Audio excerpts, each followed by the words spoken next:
ये जो आपने अभी CPP नंबर 5 टेस्ट के तौर पे दिया, घर जाके एक बार ये सोल्व करना।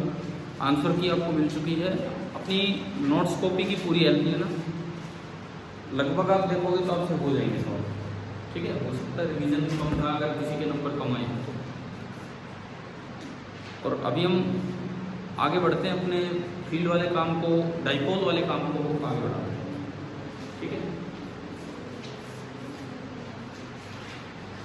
कल हमने ये देख लिया था कि डाइपोल में डाइपोल मोमेंट कैसे लिखते हैं। आखिरी काम यही किया था और फिर मैंने वो फिगर का एक डेफिनेशन आपको बताई थी कि एक डिवाई, पहले तो बताओ भाई एक डिवाई में कितना कूलम मीटर, 3.33 × 10⁻³ कूलम मीटर। अगर नहीं बना हो तो ऐसे था 1 डिवाई = 2 × 2a। क्यू आपका था 10⁻⁻10 फ्रैंकलिन,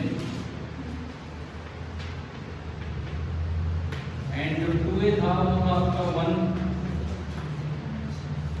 एंगस्ट्रॉम। 2a था आपका 1 एंगस्ट्रॉम। जब आप इनको कन्वर्ट करके लिखेंगे तो हम ये जानते हैं कि एक कूलम में 3 × 10⁹ स्ट्रैट कूलम या फ्रैंकलिन होते हैं। पढ़ा है नहीं हमने पहले? तो एक फ्रैंकलिन में 1/3 × 10⁹ कूलम होगा।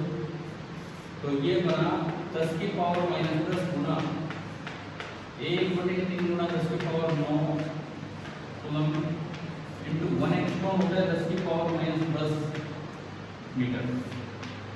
ये ऊपर गया 1/3 × 10⁻⁻10 -10 एंड -9 -29 कूलम मीटर। आप इसको ऐसे लिख सकते हैं 10/3 × 10⁻30 कूलम मीटर, यानी कि 1 डिवाई आपका निकल के आया 3.33 × 10⁻30 कूलम मीटर। नहीं हुआ था तो नोट कर लीजिए।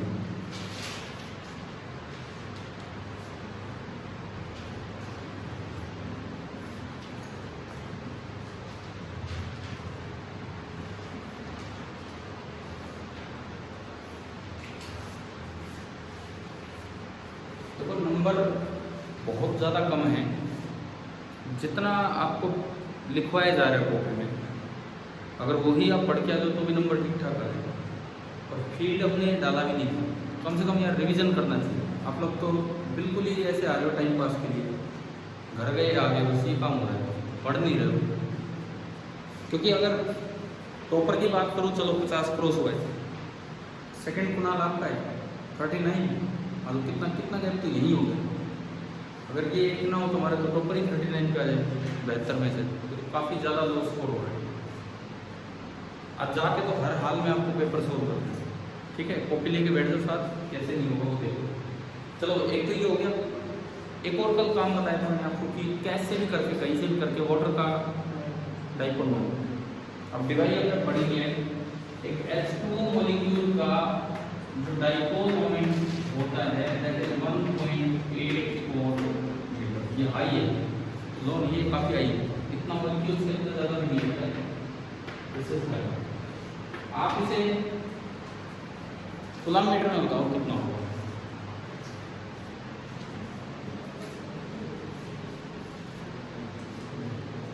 आप ये कन्वर्ट करके कूलम मीटर वहाँ निकलो जहाँ कल जगह छोड़ी हो इसके लिए, तो यार ऑटोमेटिकली बनाया है।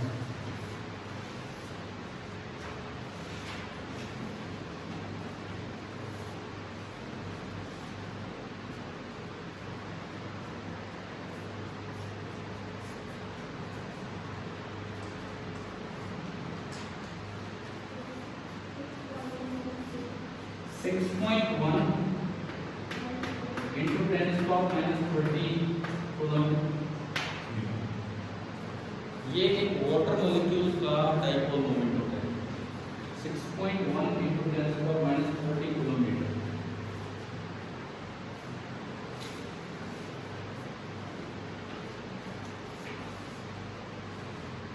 आ गया। चलो हम आगे बढ़ो। हमने डाइपोल मोमेंट लिखना सीख लिया, क्या होता है क्या नहीं होता है, और उससे आगे बढ़ते हैं।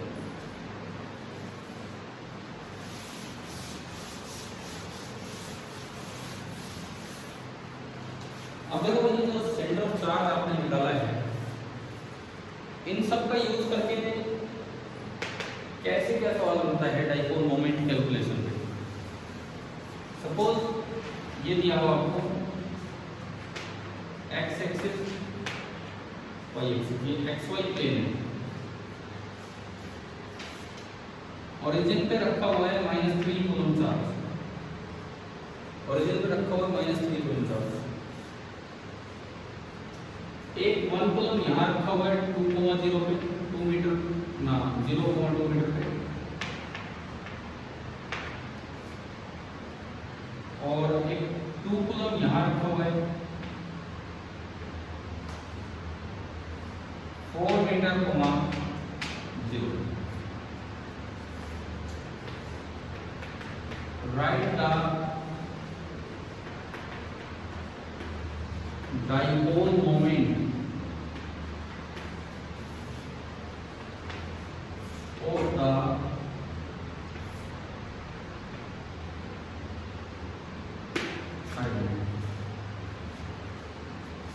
कैसे नेट चार्ज 0 है कि नहीं?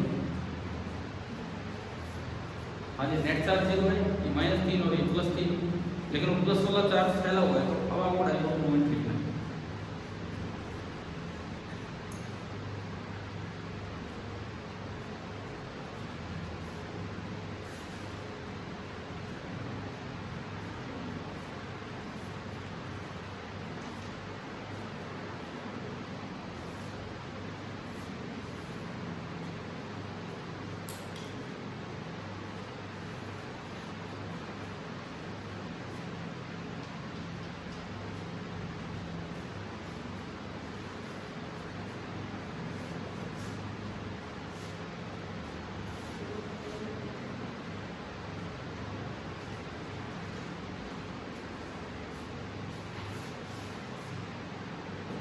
हो गया।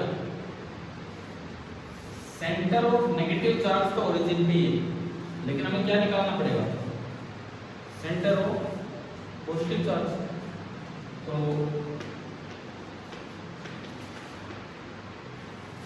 सॉल्यूशन देखिए इसका। सबसे पहले मैं निकाल दूं, क्योंकि पॉजिटिव चार्ज फैला हुआ है, तो मैं निकालना चाह रहा हूं सेंटर ऑफ पॉजिटिव चार्ज, ये हम निकालना चाह रहे हैं। अब पॉजिटिव चार्ज 2 हैं, ये और ये, तो जो एक्स सी होगा, मान लो ये Q1 1 इंटू x1 0, याद आ गया formula, plus Q2 2 into x2 4 divided by होता था Q1 प्लस Q2। याद आ गया x of centre of charge कैसे निकालना है? Q1 into x1, Q1 1 x1 0, Q2 2 x2 4। ठीक है, ये कोऑर्डिनेट आपको कुछ सोच भी लेना है, कहीं ये दूरियां दे रखी होगी इससे। ठीक है, कितना बना ये 8/3 मीटर। फिर मैं निकालूं y coordinate of centre of charge, कितना होगा? Q1 1 x1 2 प्लस Q2 2 ना y1 y1, Q1 y1 plus Q2 into y2 divided by Q1 plus Q2। कितना आएगा? 8/3 2/3, यानी कि पॉजिटिव चार्ज का जो सेंटर है वो यहाँ है 8/3 2/3 यहाँ पे। This is the centre of positive charge. सवाल में नहीं दिया, ये हमने निकाला है, ये आपका सेंटर पॉजिटिव है। तो आप इस सारे चार्ज को समेट के यहाँ रख सकते हो, कैलकुलेटिंग डाइपोल मोमेंट 8/3 2/3, ये -3 हो गया +3। ठीक है, अब वो क्वेश्चन वाले डायग्राम में ये सब करते रहोगे तो आपको बाद में ये नहीं समझ आएगा क्या तो दे रखा था क्या नहीं। इसलिए मैं हर बार कहता हूँ कोई भी अपनी कॉपी में डायग्राम बना तो क्वेश्चन का जो है उसको छोड़ो, फिर उसके सोल्यूशन में करके ये तो आपको ये नहीं पता लगता क्या दे रखा था क्या नहीं। क्वेश्चन में तो ओरिजिनल चीज़ें थी उसको ठीक दी थी। अब देखो इसके बाद ये हमारा सॉल्यूशन डायग्राम है। सेंटर ऑफ चार्ज बड़े की तरफ आएगा, तो 1 ये 2 बड़ा है तो इधर की तरफ आएगा, क्योंकि 8/3 ज्यादा है और ये कम, ठीक है। अब अगर मैं इसको डाइपोल की तरह दिखाऊं तो ऐसे दिखा सकता हूँ, माइनस से प्लस, ये आपका बना वेक्टर P। अब अगर वेक्टर फॉर्म में ये लिखें, वेक्टर P अगर आप वेक्टर फॉर्म में लिखें, that is equal to Q into 2a लंबाई नहीं, 2a पूरा वेक्टर। अगर मैं 2a वेक्टर की बात करूं यहाँ, तो 2a वेक्टर बनेगा 8/3 i कैप प्लस 2/3 j। बन गया। ऐसे लिखते हैं x i cap plus y j cap, origin से वहाँ, ओरिजिन से तो चला है। तो अब अगर मैं p की वेक्टर में q कितना है, ये है q कितना है 3। अगर हम बात करें तो q है हमारा वो 3 कूलम है, ये जो है ये कितने मीटर है, तो p बनेगा q इंटू 2a कितना है 8/3 into 3 8 i cap plus 2 j cap coulomb metre. अगर आपको p का मैग्नीट्यूड चाहिए, √8² प्लस 2² कूलम। तो सेंटर ऑफ चार्ज कैसे इंपॉर्टेंट होता है समझ आ रही है।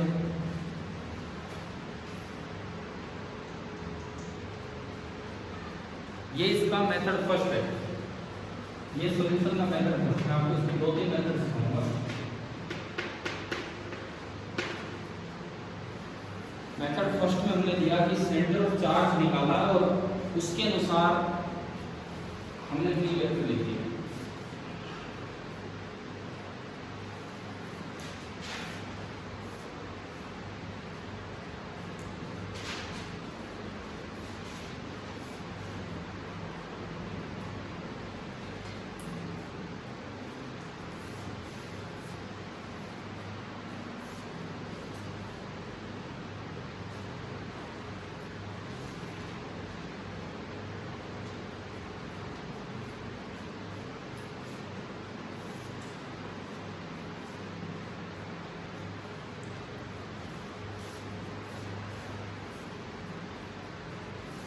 ये तरीका समझ आ गया आपको, ठीक है। मेथड सेकंड, इसी डाइपोल मोमेंट को निकालने का दूसरा क्या मेथड है वो देखते हैं।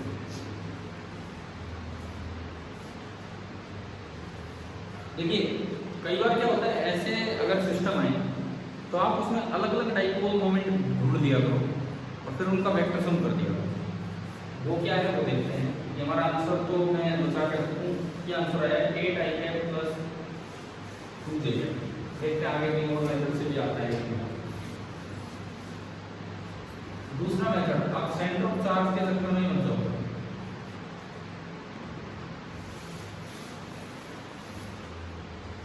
अब मैं चलता हूँ मेथड नंबर सेकंड पे। दूसरा मेथड हमें कहता है कि आप अलग अलग डाइपोल आइडेंटिफाई करो। क्या मैं इस -3 को -1 इधर और -2 इधर वाले के साथ ले सकता हूँ। ये जो -3 रखा हुआ है मैं इसको यूं मान सकता हूँ कि ओरिजिन पे एक तो -1 रखा है और एक ओरिजिन पे क्या रखा है -2। तो -2 से 2 ये डाइपोल बन गया, -2 से 2 ये एक डाइपोल बना, जिसका डाइपोल मोमेंट वेक्टर मैंने कह दिया P1। तो P1 आपका बनेगा कितना, product of q into 2a। 2a कितना है 4, q कितना है 4, कितना है 2, तो q into 2a 8 i cap coulomb metre. पहले बताओ ये समझ आया P1। इसी -3 का एक टुकड़ा मैंने इधर मिला दिया, ये आपका वेक्टर P2। P2 कितना, q कितना है इसमें q 1 और डिस्टेंस 2 और direction j cap 2 j cap coulomb metre. अब जो रिजल्टेंट होगा वो इन्हीं का वेक्टर सम बनना है। ये आपका P बना, तो जो P वेक्टर आपका बनेगा बनेगा P1 प्लस P2, और P1 प्लस P2 अगर आप रखते हो तो P1 है 8 i कैप और P2 है 2j cap coulomb metre. 8 i cap plus 2j cap coulomb metre, ये आपका आया वेक्टर P।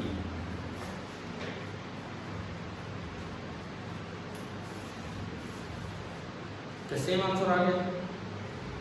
इस तरीके से जाओगे तो सेंटर ऑफ चार्ज की जरूरत नहीं पड़ी, लेकिन फिर हमें अलग अलग डाइपोल आइडेंटिफाई करने आने चाहिए, कितना पार्ट किसके साथ ये।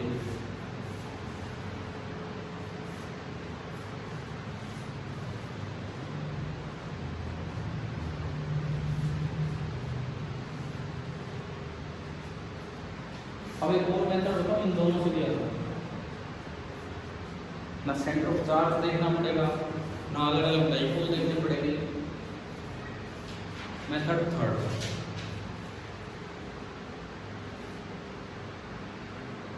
तीसरा हम मेथड सीख रहे हैं। तो एग्जाम में क्या पता कौन सा आपको आसान लगे, क्या चीजें दे रखी हो, तो अपने तीनों सीख के जाओ।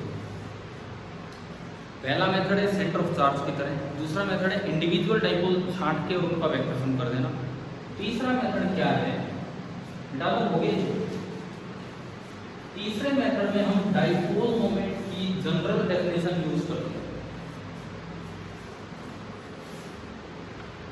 मेथड थर्ड जो है ना, वो डाइपोल मोमेंट की जनरल डेफिनेशन देता है किसी भी अरेंजमेंट के लिए, and that is summation qi into r phi।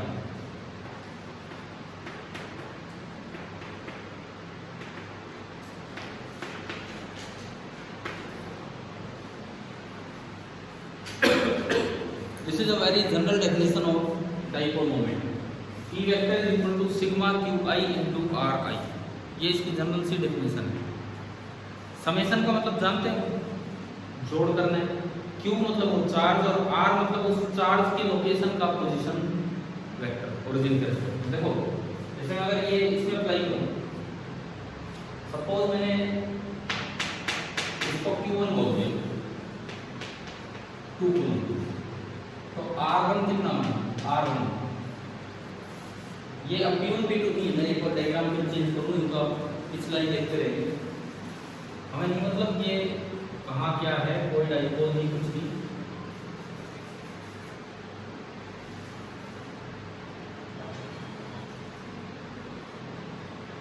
मेरे लिए केवल 3 चार्ज है, मेरे लिए केवल 3 चार्ज है। यहाँ 1 कूलम है, यहाँ 2 कूलम है और यहाँ पे माइनस 3। मान लो मैंने 2 कूलम को Q1 बोल दिया सपोज, तो R1 क्या बनेगा, इसका पोजीशन वेक्टर फ्रॉम ओरिजिन क्या बनेगा है, अरे R1 वेक्टर क्या बनेगा, इसको मत देखो 2 कॉलम को, पोजीशन देखो xi cap plus yj cap कितना बना 4i कैप प्लस 0j। मान लो मैंने ये तो कहा Q1, ये मैंने कहा Q2, Q2 आपने दिया 1 कूलम, तो R2 कितना होगा, उसकी position only 2j cap metre. ठीक है, पीछे हटाऊं तो आंसर आना ही नहीं है लास्ट में। Q3 कितना -3 कूलम, ये जो है ये अपने Q3 माना, इसका पोजीशन वेक्टर ओरिजिन में बैठा है तो 0i कैप प्लस 0j। अलग अलग लिखने आ गई। तो लास्ट में अगर आपको P निकालना है, वेक्टर P, क्या करना होगा, समेशन qi into ri, इसका मतलब Q1 into R1 vector plus Q2 into R2 vector plus Q3 into R2। ये जनरल डेफिनेशन है डाइपोल मोमेंट। Q1 कितना 2, R1 कितना 4, 2 into 4i कैप यानी कि 8i प्लस Q2 कितना 1 और R2 2j cap plus 2j cap, और ये आपका 0 हो जाना है। क्या यही आंसर लिखा था हमने पिछली 2 बार? तो ये आपके 3 तरीके मैंने आपको बता दिए किसी भी अरेंजमेंट का डाइपोल मोमेंट निकालने में, जो आपको सूटेबल लगे, आसान लगे, वो यूज़ कीजिए। तीसरा सबसे जनरल डेफिनेशन है, जो आप कहीं भी यूज़ कर सकते हैं। आप वैसे अभी तक कौन से मेथड से निकालते थे ऐसे डिस्ट्रीब्यूटेड सिस्टम का डाइपोल मोमेंट? सेकंड। चलो कोई सेकंड में दिक्कत कहाँ आती है? कई बार डाइपोल आइडेंटिफाई नहीं हो पाती, अगर चार थोड़े ज़्यादा आ जाए डाइपोल आइडेंटिफिकेशन में दिक्कत आ जाती है कि कौन कौन से, या वो ऐसे एंगल पे बन जाएंगे कि इनका वेक्टर सम मुश्किल हो जाएगा।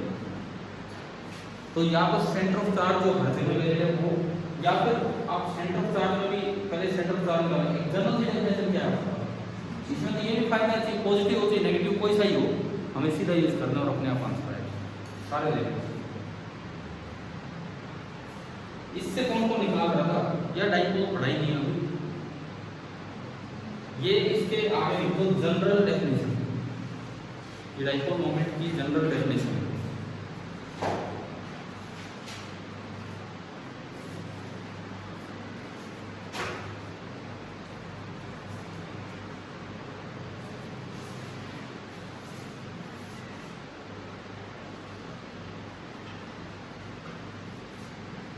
चले आगे बढ़े।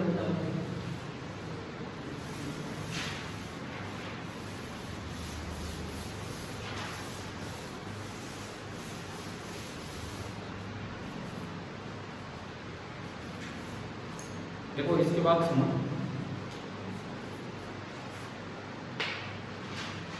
मान लो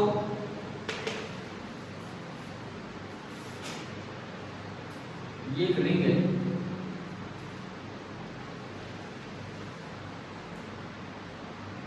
इसकी चार्ज डेंसिटी लैम्डा है और ये यूनिफॉर्म है, सेमी सर्कुलर रिंग है, रेडियस है इसका r, और सेंटर पे एक चार्ज रखा हुआ है माइनस लैम्डा इंटू पाई r, ये सेंटर पे रखा है। ठीक है, आपको ये दिया गया है, ये ओरिजिन है, ये एक्स एक्सिस है और ये वाई एक्सिस है, एक सेमी रिंग है। आपको वही की लिखना है डाइपोल, जो मेथड आपको लगे कि आसान है वो लगे।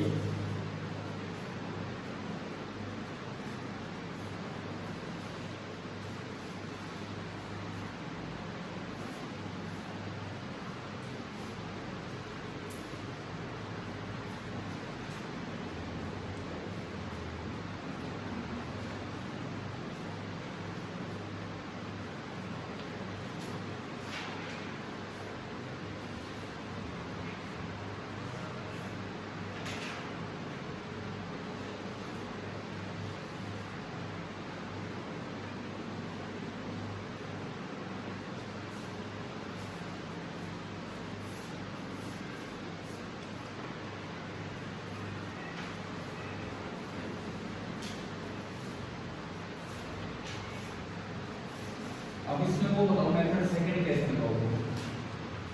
ये लोग इंडिविजुअल डाइपोल में कैसे ब्रेक करेंगे? कितने कितने क्या इनफाइनाइट टुकड़े थोड़ी करेंगे इसके लिए, ये क्या होंगे ये क्या होंगे, समझ लो।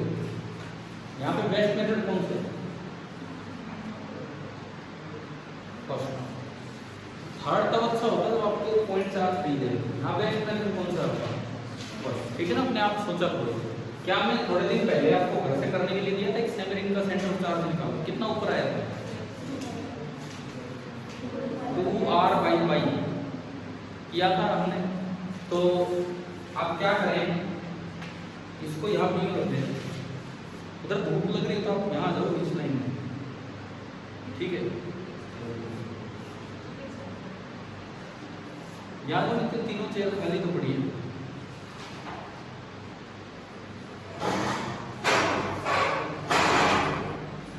देखो तो सुनो, आपने इसको समेट के रखा, इसके अकॉर्डिंग मैं दिखाऊं तो ये origin X axis Y axis, origin पे चार्ज रखा है minus lambda into pi R, इस सारे चार्ज को समेट के मैं ऊपर रख दूंगा।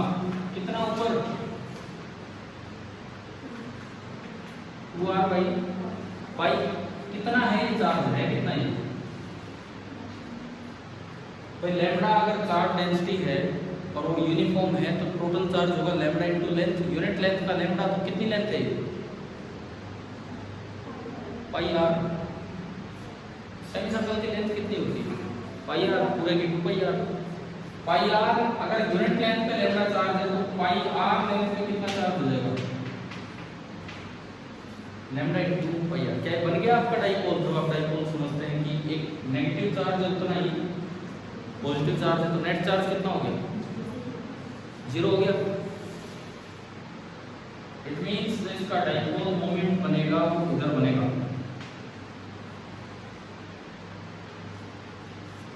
ये बनेगा आपका डाइपोल। समझ आया? बता दो पी वेक्टर क्या लिखूंगा? Q into 2a। Q कितना? ये मैंने एरो ऊपर क्यों लगाया? फिजिक्स के अकॉर्डिंग माइनस से प्लस की तरफ है। तो चार्ज तो कितना है? पॉजिटिव वाली वैल्यू लेनी है लैम्बडा इनटू पाई आर, और इनटू सेपरेशन कितना है पॉजिटिव और नेगेटिव चार्ज के बीच? 2r by pi. पाई से पाई। अच्छा, डायरेक्शन इसकी क्या है? जे है। तो ये आपका आया 2 लैम्बडा आर स्क्वायर जे है। आपको यूनिट नहीं लगा कि कूलम और मीटर, हमें नहीं पता लैम्बडा कितना है इस यूनिट में। समझ आ गया ना आपको?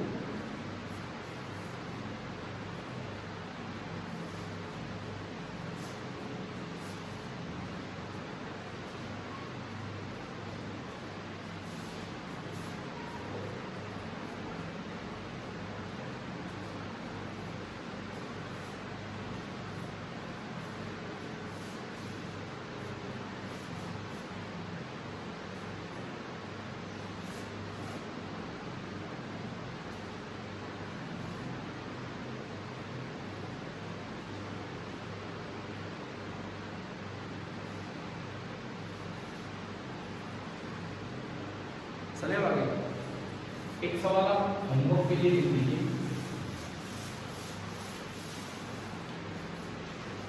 कि अगर एक क्वार्टर रिंग आपको दे रखी है, सेमी भी नहीं क्वार्टर रिंग है,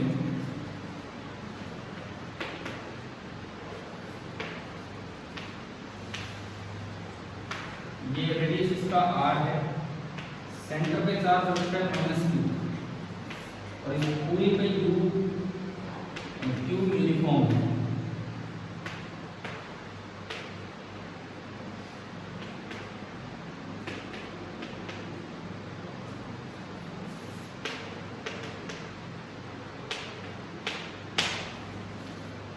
एक पेज छोड़ दो, इसके लिए होमवर्क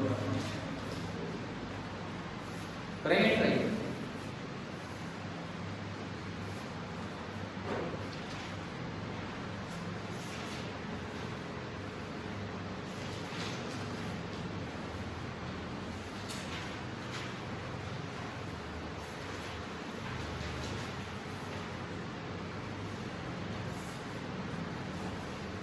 एक और सवाल तो यही आप करके दिखाओगे, इसी पे मैं ले रहा हूँ टाइप में।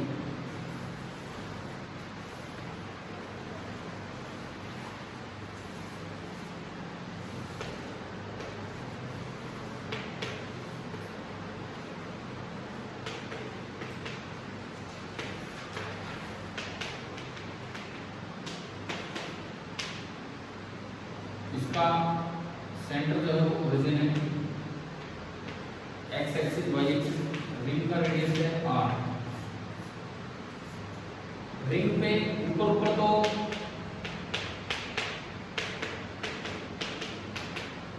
चार्ज डेंसिटी लैम्बडा है यूनिफॉर्म,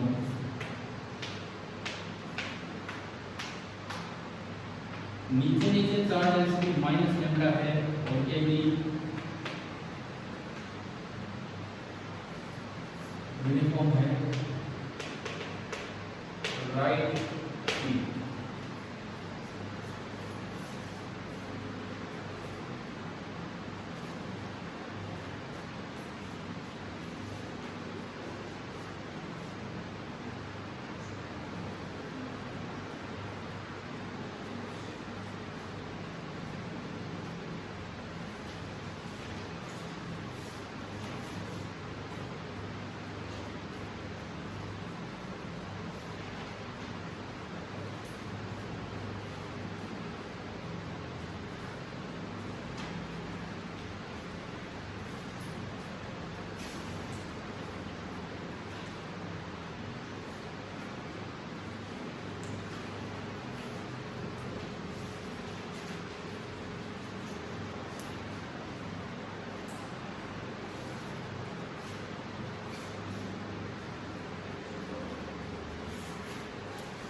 हो गया।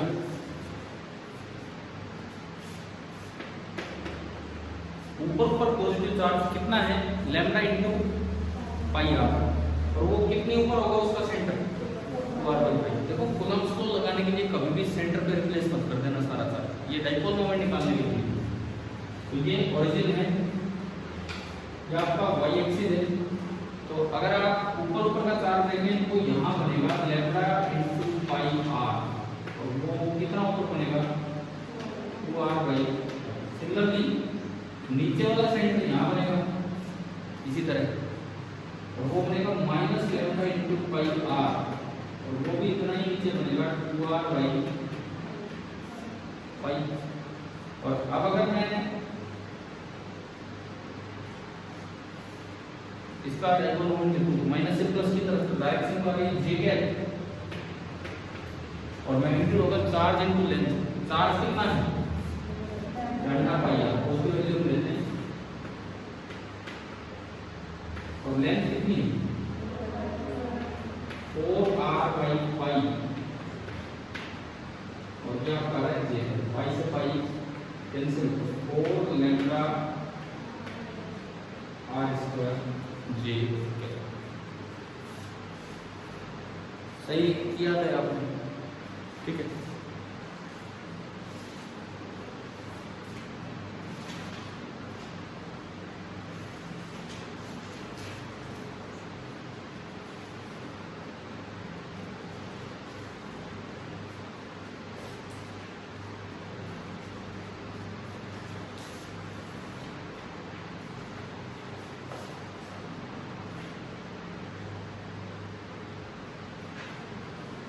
अब अगला सवाल होमवर्क।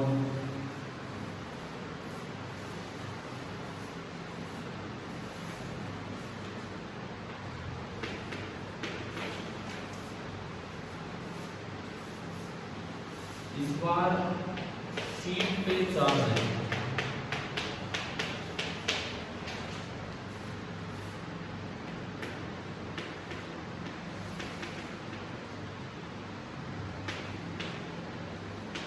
एक साइड है, दोनों साइड चार्ज नहीं है, इस पे एक साइड चार्ज है।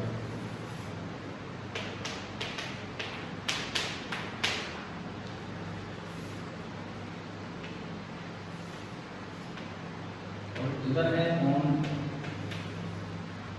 One side right. चलो होमवर्क क्या करेंगे इसको तो अभी करेंगे।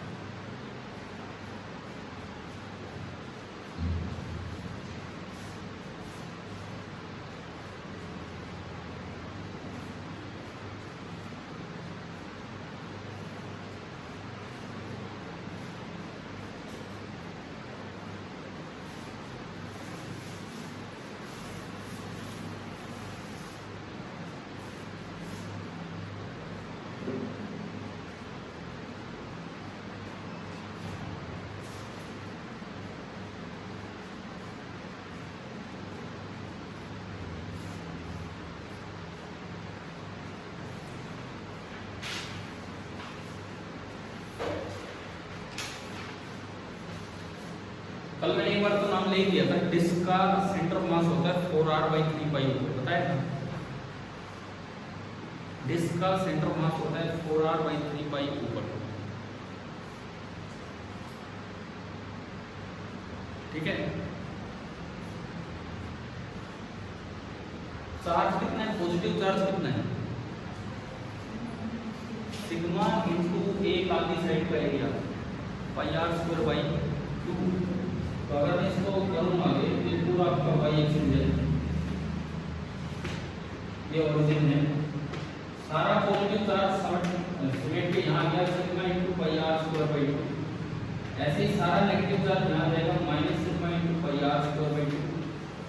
इसका जो सेंटर ऑफ चार्ज होता है, सेंटर ऑफ मास वाला ही फॉर्मूला है 4r बाई 3 पाई, कल यूज किया था नाम, ये वैल्यू है ना।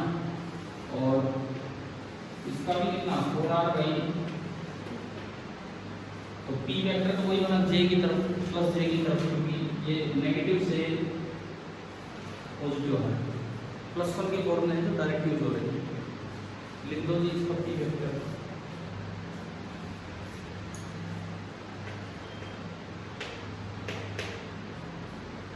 चार्ज कितना, sigma into pi R square by 2, और ये वेक्टर जो पूरा बनेगा ये मल्टीप्लाई होकर लंबाई होती है 8r बाई 3 पाई, और डायरेक्शन इसकी है 0।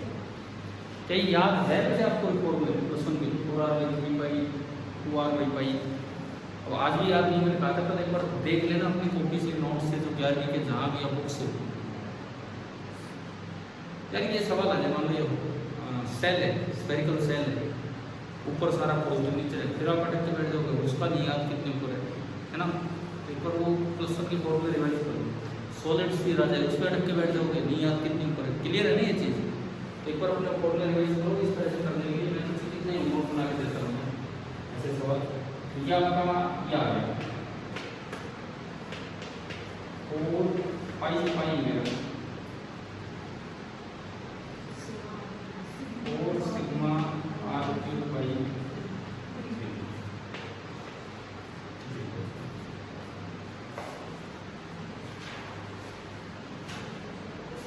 ये हमने इतने जो सवाल लिए हैं, क्या इनमें मेथड सेकंड तक इंडिविजुअल डाइपोल ढूंढ के, तो क्या वो हो सकता है? इनमें नहीं हो पाएगा, बहुत मुश्किल हो जाएगा। कहाँ से ढूंढ के लाएंगे कंटिन्यूस चार्ज में? अब मैं आता हूँ एक सवाल डिस्क्रीट चार्ज है, उस पर देखते हैं कौन सा मेथड बेस्ट रहेगा।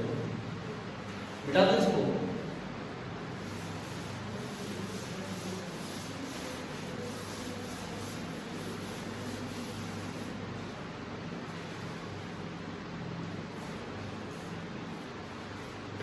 अगला सवाल,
ये अरेंजमेंट है, इस पूरे अरेंजमेंट का आपको डाइपोल मोमेंट लिखना है।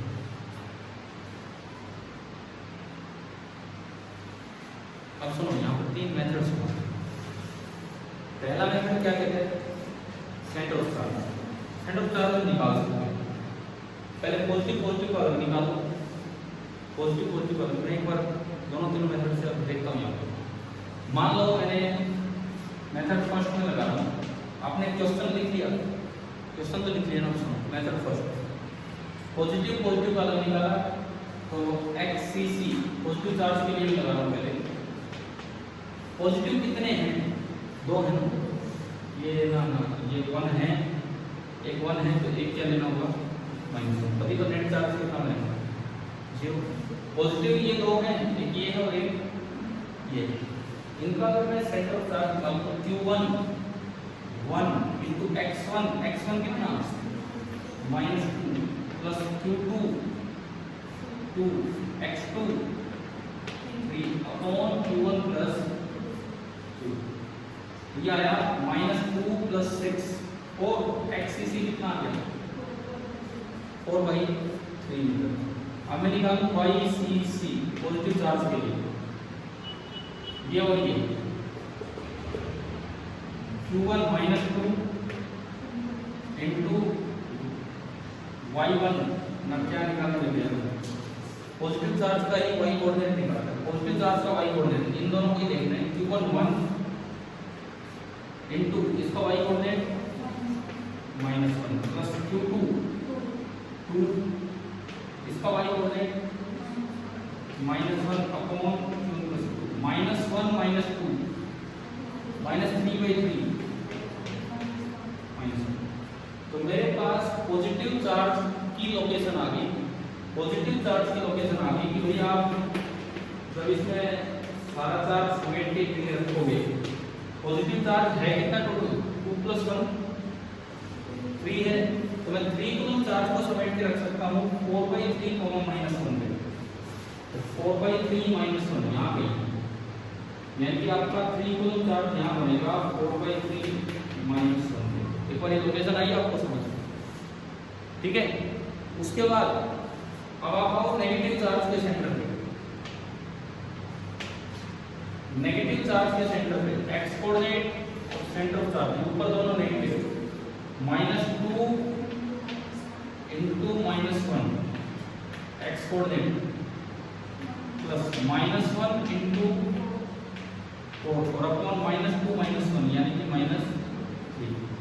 देखो -3 तो ये रहा, +4 ये रहा ना, -4 ये रहा, माइनस ये +2 है, सॉरी +2 है, प्रोडक्ट हो रहा है, +2 - 4 -2 और अपॉन -3 एक्स कोऑर्डिनेट कितना आ गया,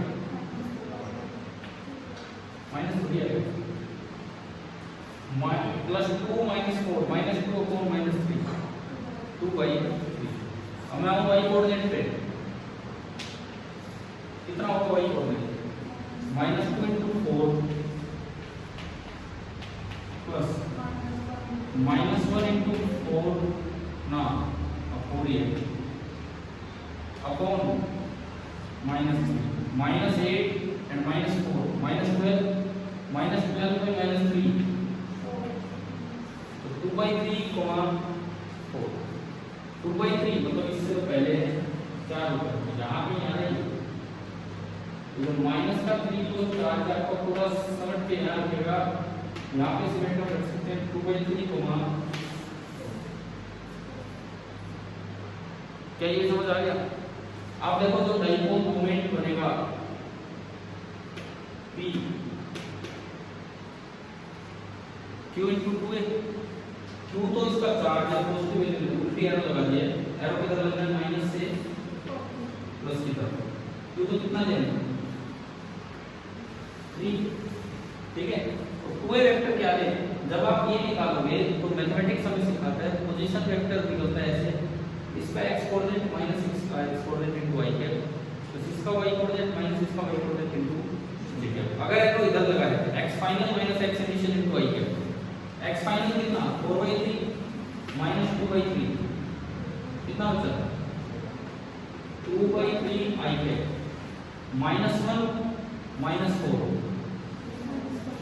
-5 मेरा जो p वेक्टर आया 2i है,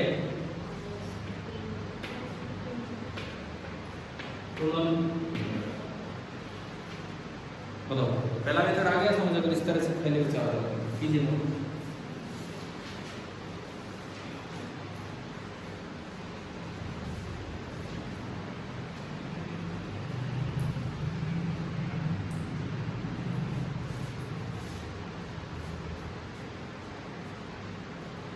अगर जैसे किसी को बाई चांस टेस्ट में जो एब्सेंट है उनके लिए बोल रहा हूँ, अगर वीडियो देखे तो टेस्ट में अगर नहीं आना था तो मैंने इसीलिए शायद आपके ग्रुप पे टाइमिंग बड़ा क्लियर दिए थे, 1 घंटा क्लास का टॉपिक भी लिख दिया था कि कभी कोई सोचे टेस्ट का डिस्कशन है, इलेक्ट्रिक डाइपोल लिखा था ना उसमें। जो बच्चे अगर टेस्ट छोड़ के नहीं आए तो उन्हें तो आना चाहिए।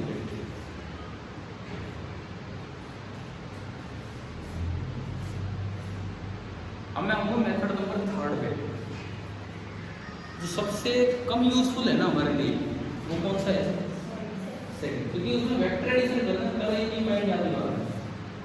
तो आप सबसे खतरनाक लेके घूम रहे थे, आने तो कोई सवाल आने तो मैं सेकंड से करूँ, अरे सेकंड लगाएं कैसे भाई, सेकंड में तक जाते हैं, कोई नहीं चलते हैं। पहले मैं मेथड थर्ड पे आता हूँ और फर्स्ट और थर्ड में डिसाइड करना कौन सा आसान है। अब इस तरह से है, फर्स्ट ये आपने किया सेंटर ऑफ चार्ज ध्यान से निकाला और ये हो गया। आंसर बचा के रखते हैं कि भैया लिख लिया।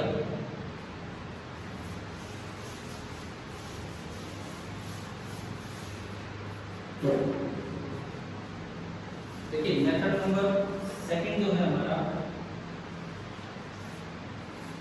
वो कहता है, सेकंड या तीसरा जो मेथड हमने सीखा था, थर्ड मेथड हमारा बताता है कि जो पी वेक्टर हुआ करता है उसका सीधा सा फॉर्मूला है समेशन qi इनटू r। चलो चार है, इसमें प्लस माइनस का ध्यान ही नहीं रखना है, चारों को लेना है एक एक करके विद साइन लेना। हो गया कंप्लीट? हो गया तो देखो भाई फ्रेंड इधर देखिए, मान लो यहाँ से स्टार्ट हो, पहला चार्ज -2 और r1 इसका पोजीशन वेक्टर, इसका पोजीशन वेक्टर ओरिजिन से बनेगा xi cap plus y j cap. तो -2 into -1i cap plus 4j लिखना आ गया। दूसरा लिख दो वैसे -1 into 4i cap plus 4j cap. तीसरा लिख दो +1 इनटू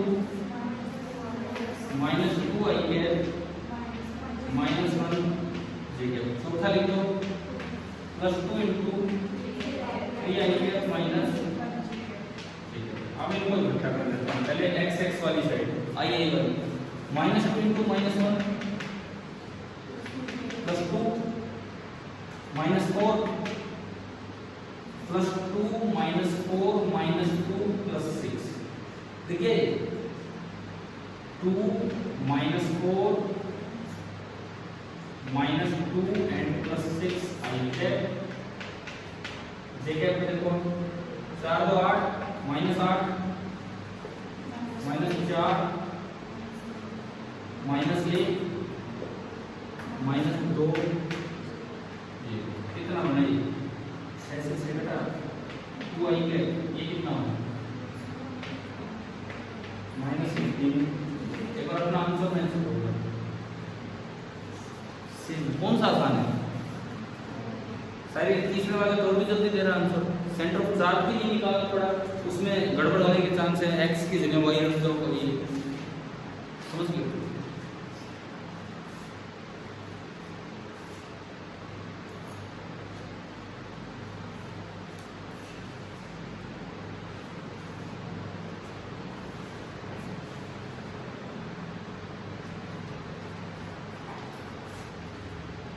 ऐसा नहीं इसका भी कोई खतरनाक है, मैं आपको मेथड सेकंड लगा के दिखाता हूँ यहाँ पर।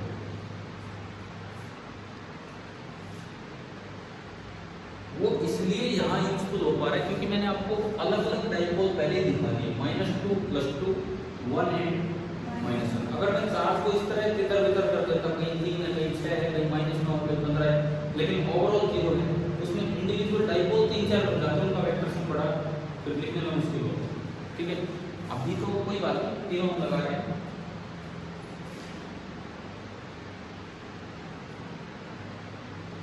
हो गया। मेथड फर्स्ट था, ये मेथड सेकंड थर्ड वाला मेथड जो हमारा दूसरा था उस पर मान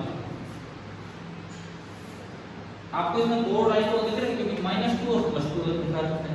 दिक्कत कब होती है, यहाँ होगा टोटल चार्ज कितना है -3 है, इसमें -½ होता है, इसमें -2.5 होता है, इसमें -½ होता है, इसमें -5/2 होता है, तो भी जुड़ के कितना हो रहा है -3 हो रहा है, और ये भी जुड़ के कितना हो रहा है 3 हो रहा है। डाइपोल तो ये है, लेकिन फिर अलग अलग करना मुश्किल हो जाता है ना, उस -½ को किससे जोड़े, 2.5 को किससे जोड़े। ठीक है, इसमें तो हो जाएगा। अभी आपका एक डाइपोल तो बनेगा ये -2 से +2।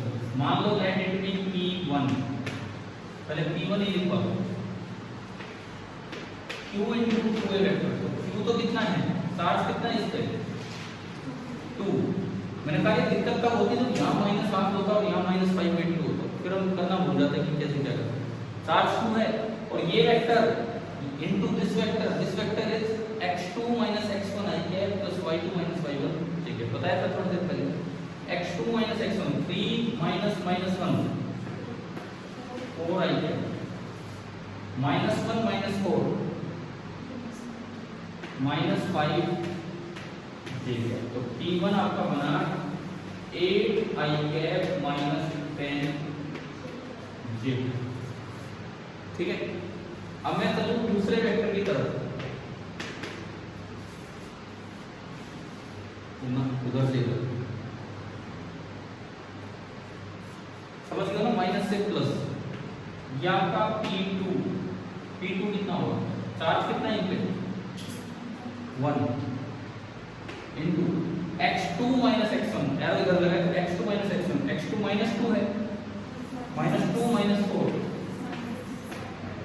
-6 आएगा, -1 -4 -5 j कैप। ये आ गया -6 i cap and -5 j cap. अगर आप इनका सम करोगे P1 plus P2, 8 minus 6 2 minus 10 -5 आगे रखिए। बच्चे दूसरे मेथड में गलती कहाँ करी आपने, वो बोले मैं तो वेक्टर की तरह जोड़ूंगा, वो ये एंगल निकालने बैठ जाते हैं। अगर एंगल आगे उनके दिमाग में तो रहता है √a² + b² + 2ab cos theta, इसका मैग्नीट्यूड निकाल लिया, इसका निकालिए, अगर एंगल नहीं आता फिर हट जाता है। ठीक है, या फिर मैंने कहा कि यूं बिल्कुल ऐसा ना दिखे सिस्टम -2 -2 1 -1, मैंने कहा ये नहीं मैं उल्टा पुल्टा कर दूं, यहाँ माइनस आप कर दो, यहाँ -5/2 डाइपोल तो तब भी है, फिर आप ये दूसरा मेथड लगाने में दिक्कत ना हो। तो इनमें से तीनों में से सबसे आसान मेथड कौन सा लगे, तीसरे वाला है। बाकी आपको जो सही लगे ना उससे आप कर देना, जो सही लगे उसके।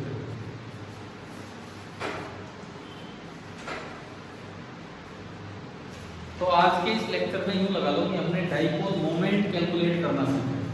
किसी डाइपोल का डाइपोल मोमेंट कैसे कैलकुलेट होता है, बस हमने ये करना सीखा इस लेक्चर में। ठीक है, डाइपोल अभी आगे चलेगा, कल इसको आगे लेके चलते हैं। और कोई डाउट है क्या इसमें किसी को? हमने 5-6 सवाल ले लिए हैं किसी अलग अलग तरह के। ठीक है, कल जो आपका टाइमिंग रहेगा मैंने बता दिया था वैसे आपको थोड़ा, हाँ ये याद वाला 5 से 6। कोई दिक्कत है किसी को? अभी बता दो फिर तो पॉसिबल है, या किसी के और कोई कहीं लेक्चर है? नहीं, ठीक है, तो कल 5 से 6।